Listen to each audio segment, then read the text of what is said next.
Safe, मेरी भाभी और भाई आ रहे हैं, आप ऐसा करो जल्दी से बाजार से बकरे का गोश्त और कुछ फल ले आओ। ओके, कुछ और चाहिए तो बता दो। नहीं, बस यही ले आओ। चाचा 1 किलो बकरे का साफ सुथरा गोश्त तो दे दो। हाँ ठीक है बेटा, लो एकदम ताजा, शुक्रिया। चाचा 1 किलो सारे फ्रूट्स दे दो। हाँ बेटा अभी देता हूँ।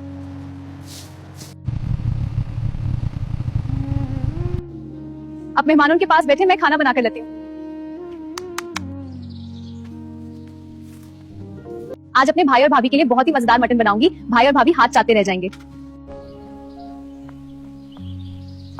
भाई भाभी, आप लोगों के लिए मैंने बड़ी मोहब्बत से खाना बनाया है। शुक्रिया भाभी। वाह बहुत स्वादिष्ट। थोड़ी देर और रुक जाते तो और अच्छा लगता। शुक्रिया भाभी आपकी मोहब्बत का, फिर कभी चक्कर लगेंगे। आज का दिन बहुत अच्छा था, भाई और भाभी से मिलकर दिल खुश हो गया।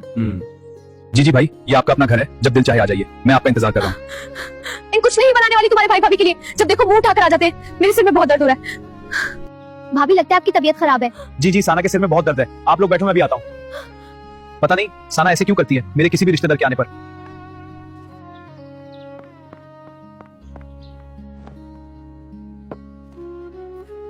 शुक्रिया भाई, मेहमान नवाजी का बहुत अच्छा लगा। आप लोगों से मिलकर अब हमें चलना चाहिए। जैसे मर्जी आपकी भाई। ये कोई घर है या होटल है? रोज तुम्हारे कोई ना कोई रिश्तेदार मुंह उठा के आ जाते हैं। चुप कर जाओ, तुम्हारे भी तो आते हैं, मैंने तो कभी ऐसे नहीं किया।